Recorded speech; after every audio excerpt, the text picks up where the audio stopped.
Bom dia para todo mundo. Vamos continuar a nossa leitura, mas antes vamos fazer a retrospectiva. Quem lembra de alguma coisa? Nós estamos vendo a evolução cósmica, né? E aí o que ele fala é que nessa evolução cósmica não são todos os seres que acompanham a evolução, tem alguns que ficam para trás, né? Eles não conseguem chegar a um nível que eles precisariam chegar, então vão ficando para trás, ao nível humano, né? Então eles vão ficando para trás. E quando eles chegam na esfera do Sol, alguns desses seres que ficaram inadaptados, né? Que não se adaptaram a isso, eles precisam, então, fazer uma recuperação disso. E na esfera do Sol, ele diz que são os quiriótetes, que são os espíritos da sabedoria, que vão cuidar do corpo etérico. Então, na esfera do Sol, a gente vai ter o germe do corpo etérico. Então, o que eu entendo é que entre uma época e outra, né, do antigo Sol a antiga. Não, do antigo Saturno ao antigo Sol e depois à antiga Lua, tem períodos grandes de repouso. Só que cada um deles, cada esfera, vamos dizer, o antigo Sol, agora que nós estamos nele, ele tem 7 períodos de pequenos repousos, onde as coisas ficam gestando, né? Então, ele dá essa imagem da planta, da semente da planta, que fica lá gestando. Então, tudo que acontece na esfera do Sol, que tem a ver com esse corpo etérico, é tudo como germe, né?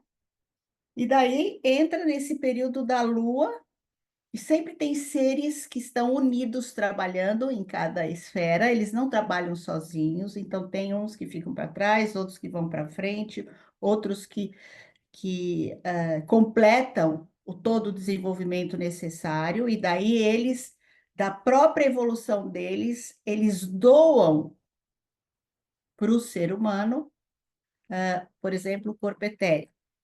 E agora, na esfera da Lua, o que vai acontecer é que os seres que estão trabalhando aí são os seres do movimento e eles vão doar agora o corpo astral. Tudo como germe ainda, né? Não, nunca a gente pode imaginar que é o ser humano como a gente vê hoje o ser humano, né? Ele fala aqui que no Sol, se não me engano, ele fala que é como se tivesse formações calóricas, né? Que fluem e afluem, mesmo na esfera do Sol, que tem a ver com Saturno, porque tem sempre uma repetição da evolução anterior. Daí entra na pausa, daí se mostra de alguma forma. Então, sempre, eu acho que a imagem tem que ser feita dessa forma, nunca imaginando que é esse corpo físico que a gente conhece hoje. É tudo germe. E quando entra aqui o corpo astral, começa então esse germe do prazer e desprazer, da cobiça, mas tudo muito, ele fala como um instinto muito vago, sem profundidade nenhuma. Foi assim que eu entendi, e eu acho que nós chegamos aí. Se alguém quiser, por favor, completar, Cris. Tem alguma coisa a mais, Berta? Não? Não. O que eu pensei na leitura disso tudo, da última vez, me veio a questão da reencarnação, que, para mim, né, nós repetimos esse processo a cada reencarnação, porque quando nós desencarnamos, nós vamos deixando aquilo que não foi adequado. E quando decidimos voltar, nós vamos buscando qualidades, não é?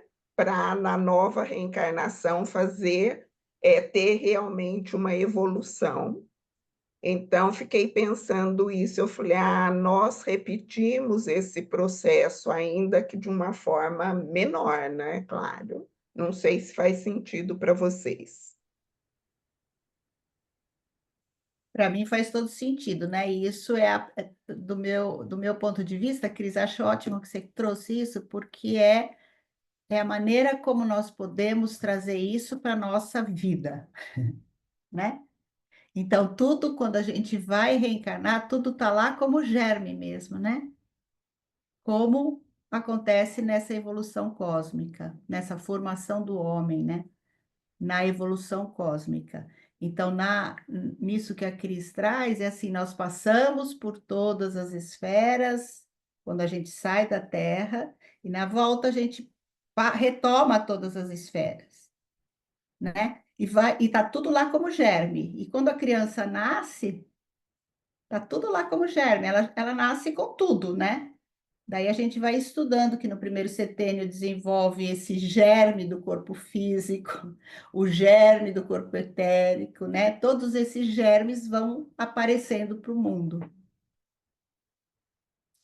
Boa, Cris. Essa imagem acho que fica mais palpável agora para a gente, né?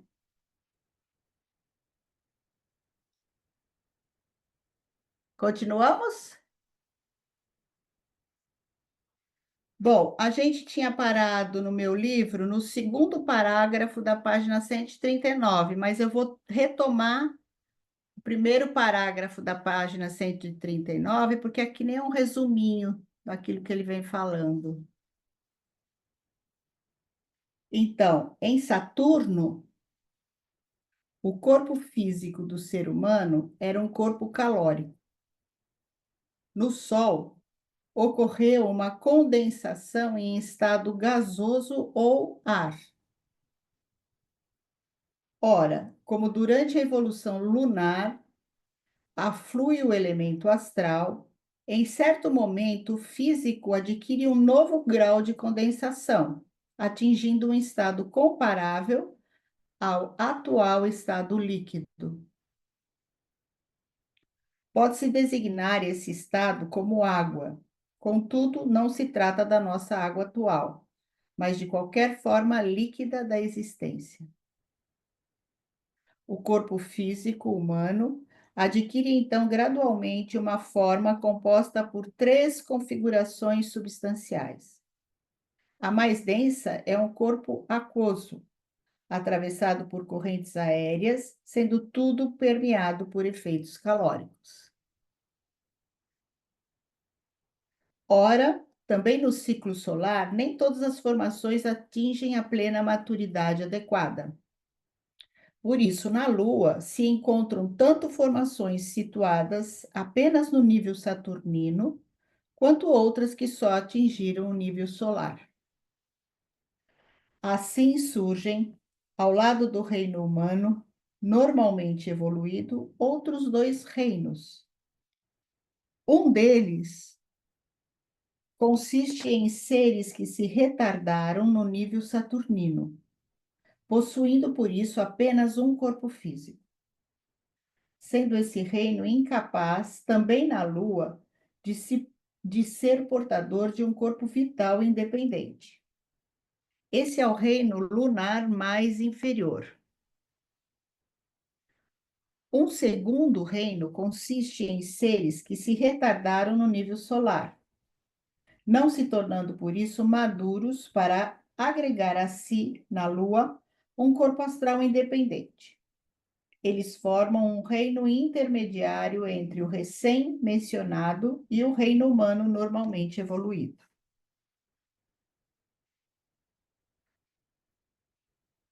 No entanto, ocorre também algo diverso. As substâncias com meras forças calóricas e aquelas com meras forças aéreas impregnam também os seres humanos.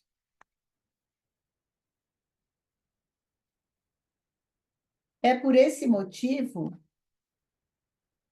É por esse motivo que na Lua estes trazem em si uma natureza saturnina e uma solar.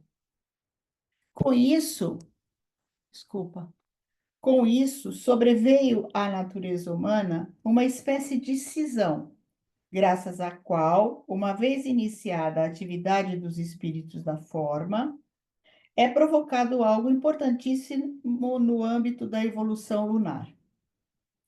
Inicia-se aí uma divisão no corpo cósmico lunar. Uma parte de suas substâncias e seres se separa dos demais. De um corpo cósmico formam-se dois. Num deles estabelecem sua morada certas entidades superiores, antes mais intimamente unidas ao corpo cósmico unitário. O outro, por sua vez, é ocupado pelo ser humano, pelos dois reinos inferiores, caracterizados anteriormente, e por certas entidades superiores, que não se transportaram ao primeiro corpo cósmico. Então, sempre é isso, né? Ele fala isso em todas as esferas. E daí, trazendo a imagem que a Cris trouxe, né? É assim, quando a gente passa pela esfera de Saturno, a gente recebe algumas qualidades. Quando passa pela esfera de. Primeiro a gente limpa, né, as questões que não foram boas. E depois, quando a gente vai retornando, a gente vai passando por essas esferas, trazendo qualidades, né? Então, tem gente que vai ficar mais em Saturno e vai trazer mais esse aspecto, né, da Terra muito forte. Tem gente que vai ficar mais em Júpiter e assim por diante. E isso traz as nossas diferenças, a complexidade que cada um é.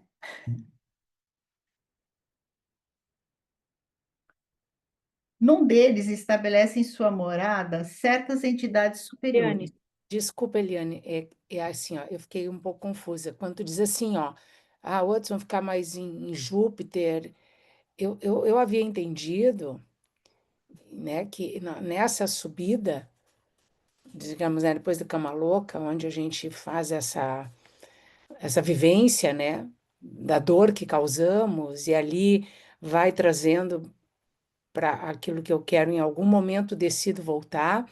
O caminho não é novamente esse que a Cris falou, antigo Sol, antigo Saturno, antiga Lua, antigo Sol, ou ao contrário, antigo Sol, antiga Lua, depois a meia-noite cósmica e depois que vem os outros planetas, não é? Não é por aí que a Eliane, a Cristina tinha falado? Eu fiquei Cris, um pouco O confusa. que eu falei, Ângela, é assim, eu fiz uma analogia com a reencarnação, porque assim, teve o antigo Saturno, teve o Pralaia, aí quando volta o Sol, ele recomeça repetindo algumas fases do antigo Saturno, um tanto metamorfoseadas. Então, o que eu disse é que nós, quando morremos, né, para o mundo físico, digamos assim, é um grande pralaia. Então, nesse pralaia, nós vamos nos purificando até chegar na meia-noite cósmica e decidimos voltar. Quando decidimos voltar, aí nós vamos repetindo esse processo, porque aí nós vamos pegando os germes das qualidades que entendemos importantes para a nova reencarnação. Então, em cada planeta, nós vamos pegando os germes. E Já aí, quando voltando. nascemos, isso é como se fosse, né, internamente, nós trazemos algo de As outras qualidades vidas planetárias. metamorfoseadas para essa nova Tá. vivência. Não, beleza. Ajudou? Beleza. Não, não, ajudou para entender a fala da Eliane em relação a ficar mais tempo, né? Porque eu fiquei naquela imagem de quando morremos, desse retorno, essa vivência, digamos, de novo, né? Porque vem uma nova conformação física. Então, é importante, de novo, o antigo Saturno, onde a gente pega esse calor básico que depois vai ser o corpo físico. Lá no Antiga Lua, o corpo físico, esse germe, né, vamos dizer, reencarna, ou lá se vive, vai se aprimorando, vamos dizer assim, né? Não, beleza. Eu que eu estava no lado de cá e não já voltando, né? Obrigada, tá? Então, agora a gente está aqui. Vou retomar essa frase. Num deles estabelecem sua morada certas entidades superiores, antes mais intimamente unidas ao corpo cósmico unitário. O outro, por sua vez, é ocupado pelo ser humano, pelos dois reinos inferiores, caracterizados anteriormente, e por certas entidades superiores, que não se transportaram ao primeiro corpo cósmico. O primeiro dos dois corpos cósmicos, com os seres superiores, parece um sol renascido, porém mais sutil. O outro é agora a neoformação propriamente dita, a antiga Lua, terceira encarnação planetária da Terra, depois das encarnações saturnina e solar. Das substâncias formadas na Lua, o novo Sol renascido leva consigo, ao separar-se, apenas o calor e o ar. No que restou como lua, encontra-se, além dessas duas substâncias, também o estado líquido. Então, vão crescendo coisas, né? Vão se agregando coisas, né? Com essa separação, se consegue fazer com que as entidades emigradas com o novo Sol não sejam detidas em sua evolução posterior pelas entidades lunares mais densas, podendo assim prosseguir desimpedidas em seu próprio desenvolvimento. Eliane, não sejam, no meu tá sejam. Aonde, hein? Essa separação visa impedir que as entidades que saíram com o novo Sol sejam detidas em sua evolução pelas entidades lunares mais densas. Você leu não sejam, é porque, como lembra que da vez passada tinha erros de tradução, Aqui tem não sejam. Com essa separação, se consegue fazer com que as entidades emigradas com o novo Sol não sejam detidas em sua evolução. Para mim, faz sentido não sejam detidas. Não sejam detidas em sua evolução posterior pelas entidades lunares mais densas, podendo assim prosseguir desimpedidas em seu próprio desenvolvimento. Com isso, elas adquirem uma força bem maior para atuar de seu Sol sobre os seres lunares. Também estes adquirem, assim, novas possibilidades evolutivas. A eles ficaram principalmente unidos os espíritos da forma, que consolidaram a natureza dos desejos e cobiças. Esta se expressa gradualmente numa nova condensação do corpo físico do ser humano. O elemento, antes meramente líquido desse corpo, assume uma forma viscosa e, de maneira análoga, condensam-se também as formações aéreas e calóricas. Processos similares produzem-se igualmente nos dois reinos inferiores. O fato de o corpo lunar ter se separado do corpo solar faz com que o primeiro se relacione com o segundo do mesmo modo como outrora o fazia Saturno com toda a evolução cósmica circundante. O corpo saturnino fora formado do corpo dos espíritos da vontade, os tronos. Sua substância refletia no espaço cósmico todas as vivências das mencionadas entidades espirituais ao seu redor. E, em virtude dos processos seguintes, essa reflexão despertou gradualmente para uma vida autônoma. Aliás, toda a evolução consiste no seguinte: primeiro, uma essência independente se separa da vida circundante. Depois, o ambiente se imprime no ente segregado como que por reflexo. E, por fim, em Esse ente segregado prossegue evoluindo independentemente. É tudo um processo. Assim também, o corpo lunar se separou do corpo solar, refletindo inicialmente a vida deste. Se nada mais houvesse sucedido, ocorreria o seguinte processo cósmico: haveria um corpo solar onde certas entidades espirituais, a ele adaptadas, teriam suas vivências nos elementos calórico e aéreo. Frente a esse corpo solar, existiria um corpo lunar, onde outros seres se desenvolveriam conjuntamente com a vida calórica, aérea e aquática. O progresso da incorporação solar para a incorporação lunar consistiria no fato de os seres solares terem diante de si sua própria vida como que refletida pelos processos lunares, podendo desfrutar dela, o que ainda lhes era impossível durante a etapa solar. Os fatos, porém, não ficaram nesse processo evolutivo.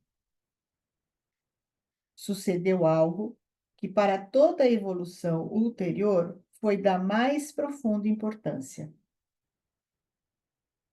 Certas entidades adaptadas ao corpo lunar apoderam-se do elemento volitivo à disposição, herança dos tronos, e com isso desenvolve uma vida própria, que se estrutura independentemente da vida solar. Ao lado das experiências da Lua, submetidas unicamente à influência solar, surgem experiências lunares independentes. Algo como estados de sublevação ou rebelião contra os seres solares. E os diversos reinos surgidos no Sol e na Lua, principalmente o reino dos antepassados do homem, são afetados por essa situação. Com isso, o corpo lunar encerra em si, espiritual e materialmente, duas espécies de vida. Uma estreitamente ligada à vida solar e outra que divergiu desta e segue um caminho independente.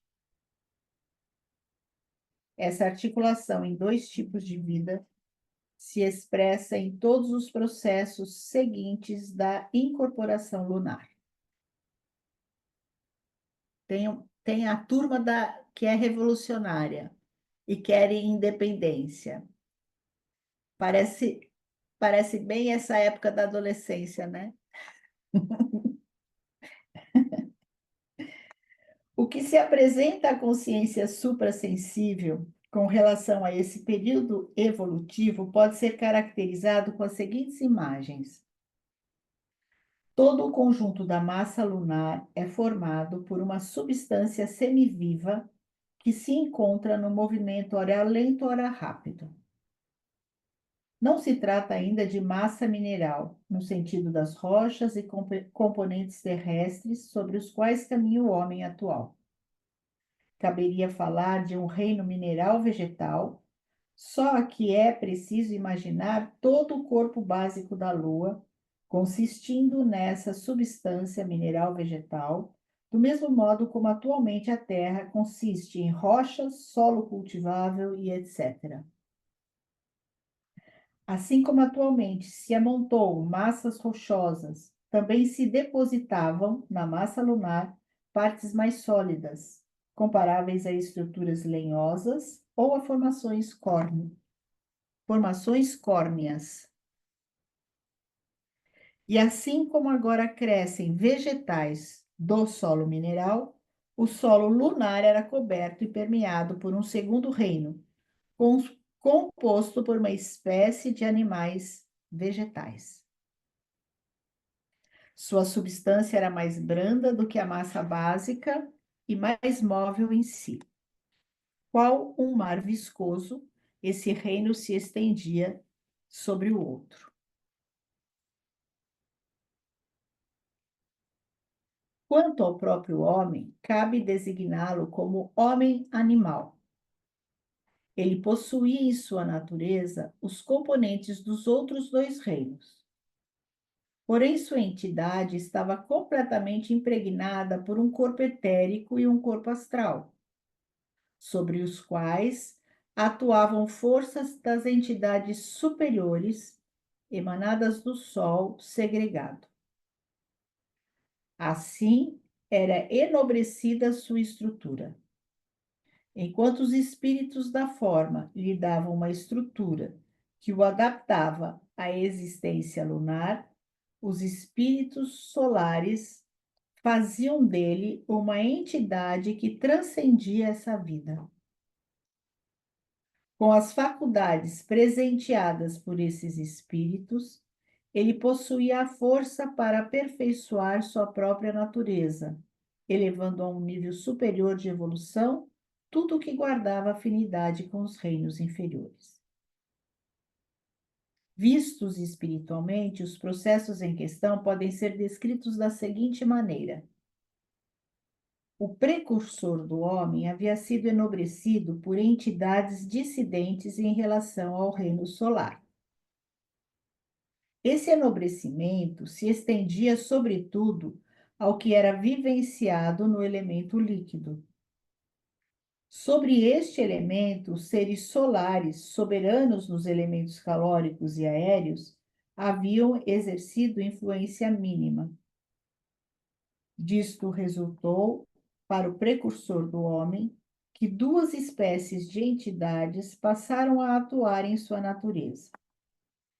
Uma parte dessa natureza estava inteiramente permeada pelas atividades dos seres solares, enquanto na outra estavam os seres lunares dissidentes.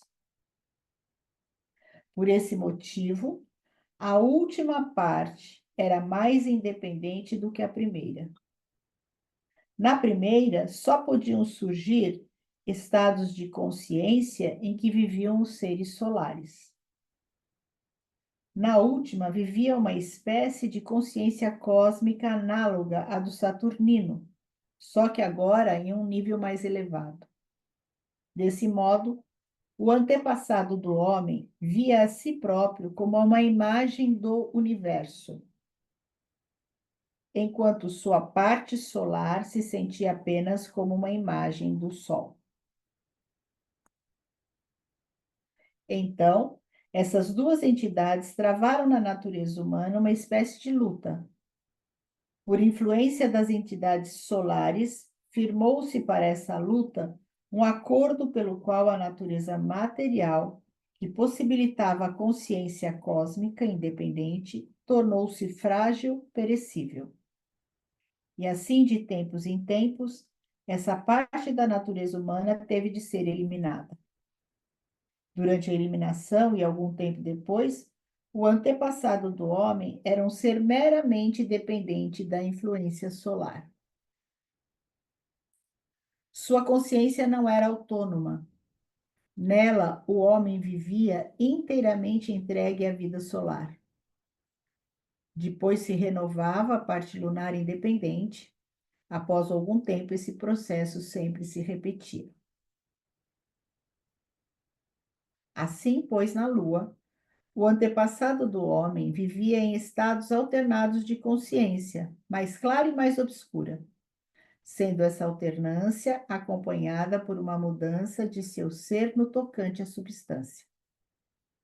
De tempos em tempos, ele se desfazia de seu corpo lunar, retomando-o mais tarde. Ai, que interessante, né?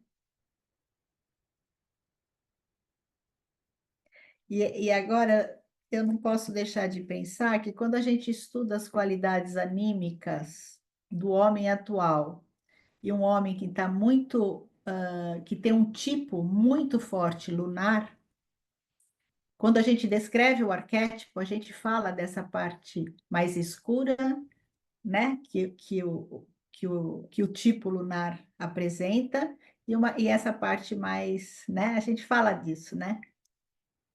E daí dá muito para entender outra vez que nós somos o micro do macro, né? E é bem bonito de ver tudo isso, até bem bonito, tocante, né? A elaboração de tudo isso. Como eu sinto é assim, eu posso não entender aqui, mas É. algo faz sentido, né? E daí, quando a gente traz para a biografia de agora, né, para a nossa história de vida, quando a gente estuda as leis, tudo vai fazendo sentido. Essa imagem que a Cris trouxe hoje, eu acho que refresca tudo isso, né? Porque assim, aí a gente vê uma aplicação na vida, né? Não fica muito lá em cima. A gente sabe que tem seres que trabalharam profundamente e com doação e sacrifício, né? Para que a gente chegasse neste momento, né? Dessa evolução da Terra e tudo mais. E estudando as leis arquetípicas, a gente começa a compreender um pouco mais disso daqui também, né? E assim, né, Eliane, meninas, que muito embora na antroposofia a gente encare o ser humano como um reino, né, o reino humano, mas toda a forma como é trazida, a mim deixa claro a interdependência com os demais reinos, né? Já desde a evolução, aquilo que é doado. Então, da importância, né, que nós temos devido a essa qualidade do corpo espiritual, enfim, de viver, vamos botar dessa forma bem simplista, em harmonia, né? Porque nós dependemos do reino animal, do reino vegetal, né, do reino mineral, para ter essa casa, né? Que é nesta casa aqui, nesse estágio, que nós estamos evoluindo, mas dependemos desta evolução também, não da destruição, no caso dessa casa chamada Terra, né? Sim, Então, a responsabilidade, né, que a gente tem. sim. Muito bom. Temos tempo ainda, né, Cris? Podemos ir? Temos. Do ponto de vista físico, os reinos lunares apresentam grande variedade. Os vegetais minerais, os animais vegetais e os homens animais diferem segundo os grupos. Isto será compreensível considerando-se que, devido ao retardamento das formações em cada etapa anterior da evolução, incorporam-se formas com as mais diversas qualidades. Há formações que ainda exibem as propriedades iniciais de Saturno, outras do período mediano desse corpo cósmico e outras no final. O mesmo ocorre em todas as etapas evolutivas do Sol. E, e assim ficam para trás as formações relacionadas com o corpo cósmico em contínua evolução. O mesmo ocorre com certas entidades relacionadas com esta evolução. Pelo desenvolvimento progressivo até a Lua, já surgiu uma série de graus de tais entidades. Aí existem espíritos da personalidade que, mesmo no Sol, não alcançaram seu nível humano, enquanto outros recuperaram a perda e ascenderam ao grau da humanidade. Também um certo número de espíritos do fogo, os quais deveriam ter se tornado homens no Sol, ficou para trás. Tal como na evolução solar, certos espíritos da personalidade retardatários saíram do corpo solar e fizeram Saturno ressurgir como um novo corpo cósmico específico. Ocorre também que, no curso da evolução lunar, as entidades acima caracterizadas se retiram para corpos cósmicos específicos. É muito trabalho. Até agora, foi abordada apenas a divisão entre Sol e a Lua. No entanto, pelos motivos citados, também outras formações cósmicas se separam do corpo lunar, surgido após a grande pausa entre Sol e a Lua. Depois de algum tempo, observa-se um sistema de corpos cósmicos, cujo mais avançado participante deve ser chamado, por razões óbvias, de novo Sol. E um laço de atração análogo ao que existiu na evolução solar entre o reino saturnino, retardatário, e os espíritos da personalidade do novo Saturno. Forma-se entre cada um desses corpos cósmicos e os seres lunares correspondentes. Levaria demasiadamente longe seguir em detalhes todos os corpos cósmicos emergentes. Deve ser suficiente termos indicado por que da formação cósmica unitária, que no início da evolução da humanidade aparece como Saturno, se desprende cada vez mais uma série de corpos cósmicos.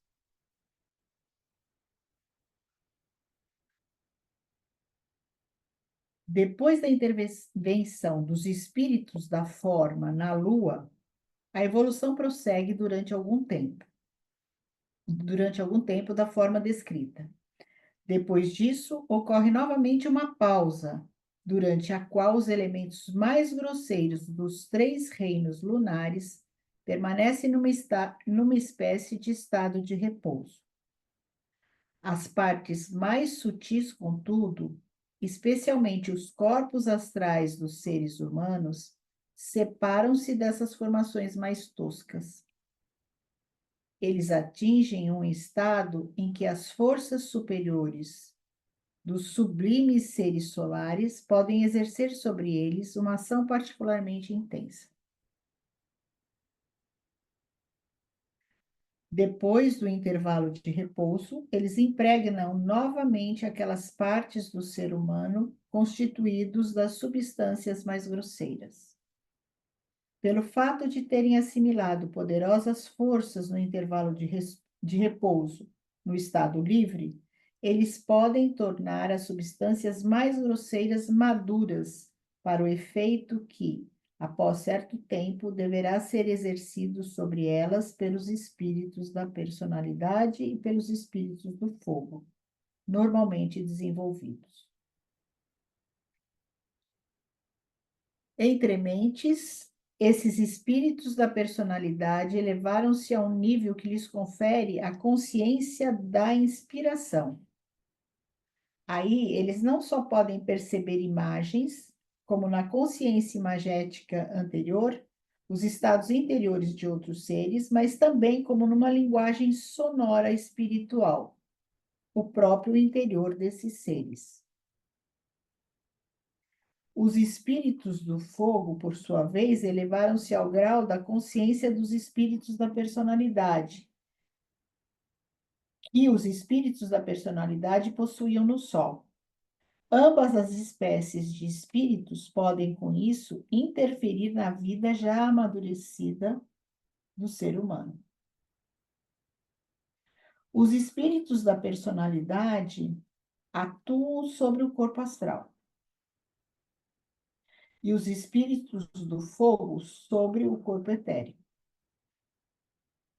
Com isso, o corpo astral adquire o caráter de personalidade. Doravante não só vivencia o prazer e a dor, mas também os relaciona consigo próprio. Ele ainda não alcança uma consciência completa do eu, que diga a si mesma, estou aqui, mas sente-se apoiado e protegido por outras entidades em seu redor. Elevando até ela seu olhar, pode dizer a si mesmo: este meu ambiente me mantém na existência. Essa última fala vem bem ao encontro do que a Ângela falou, né? Dessa interdependência. Lá era mais do mundo sutil, né? Mas aqui todos os outros reinos. E a Ana Alemão colocou, né, que ela concorda com o que a Ângela disse, que estamos em rede. Tudo interligado. O Steiner usa muito a palavra trama, né? Entretecido. É bem por aí mesmo. E me veio a imagem assim na terra como no céu, né?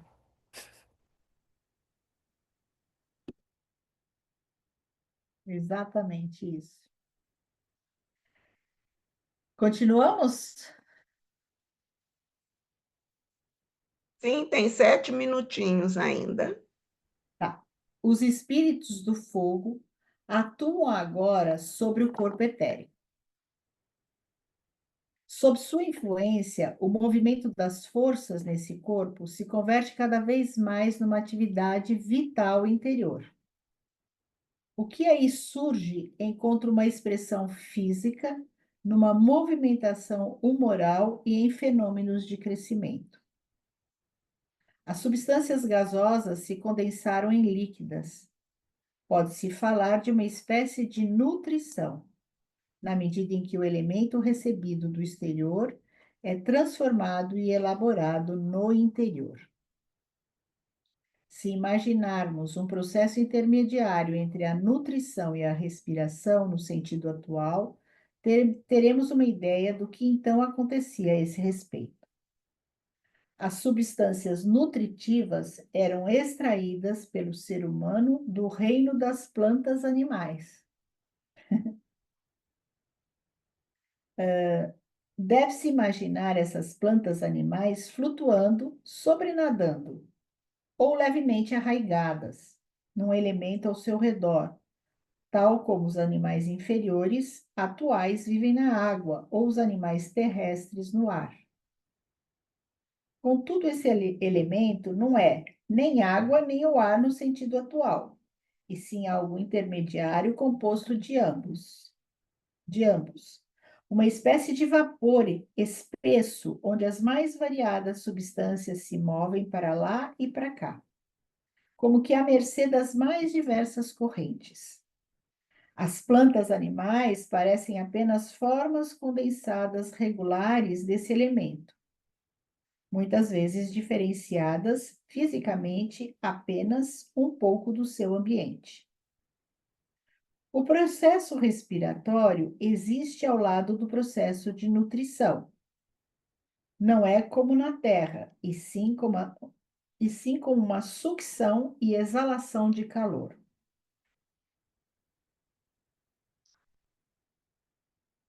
Para a observação suprassensível, é como se durante esses processos se abrissem novamente. Não, desculpe. Durante esses processos se abrissem e novamente se fechassem certos órgãos pelos quais penetrasse e saísse uma corrente calórica, e também como se as substâncias aeriformes e aquosas fossem introduzidas e expulsas. E pelo fato de, nesse estágio de sua evolução, o ser humano já possuir um corpo astral, essa respiração e essa nutrição são acompanhadas de sentimentos, de modo que surge uma espécie de prazer quando são absorvidas de fora, substâncias proveitosas para a constituição do ser humano. Desprazer é provocado quando substâncias nocivas se introduzem ou mesmo apenas chegam até as proximidades. Assim como, da maneira descrita durante a evolução lunar, o processo respiratório estava próximo ao processo de nutrição, o processo ideativo tinha afinidade com a reprodução. Das coisas e seres que circundavam o homem lunar, não partia um efeito imediato sobre qualquer dos sentidos.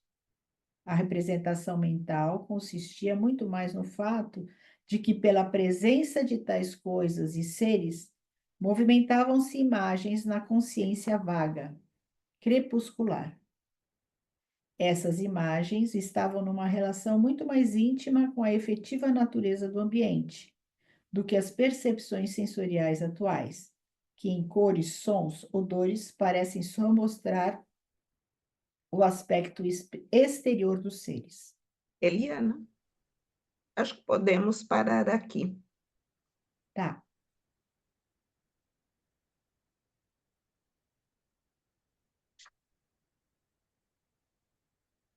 Muito bem. Acho que para de gravar, né, Cris? Sim.